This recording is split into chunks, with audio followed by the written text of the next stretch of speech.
நாங்கள் தயார் பண்ணி கொடுக்குறோம். நீங்கள் வேணுங்கிற சிலையை வந்து புக் பண்ணிக்கலாம். புக் பண்ணிக்கலாம். அதனால் லேட் பண்ணாமல், சிலை இருக்கிறது கம்மி சிலையாக இருக்குது. அதனால் கொஞ்சம் சீக்கிரம் வந்து எந்த சிலை வேணுமோ அட்வான்ஸ் பண்ணி புக் பண்ணிக்காங்க. மீதி அமௌண்ட் வந்து சிலை எடுக்கிறப்ப நீங்கள் அமௌண்ட் கொடுத்தா போதும். அதனால் உங்களுக்கு வேணுங்கிற சிலை முதல்லயே வந்து புக் பண்ணிக்காங்க. வெளியிலேருந்து வரீங்கன்னா நீங்கள் வானூர்லேருந்து ஏற்ற மேச்சேரி தாரமங்கலம் பெரிய ரோடு ஜோதி கணபதி கலைப்பூர்னாவே தெரியும். பெட்ரோல் பங்க் பக்கத்தில். என் பேர் மணிகண்டன். என் செல் நம்பர் வந்து 9788636007. எங்கள் அப்பா பேர் கே சுப்பிரமணி. அவருடைய ஃபோன் நம்பர் வந்து 9698658500.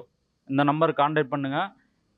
ஃபோன் பண்ணி நீங்கள் சிலைய இந்த அடி எவ்வளோ ரேட்டு என்னன்னு கேட்காதீங்க. தயவுசெய்து நேரில் வந்து பார்த்து சிலையுடைய நேரில் பார்த்தீங்கன்னா தான் உங்களோட அந்த சிலை எப்படி இருக்குன்றது உங்களுக்கு நல்லா தெரியும். அது சிலைய நேரில் வந்து பார்த்து புக் பண்ணிக்காங்க. ஓகே, நன்றி.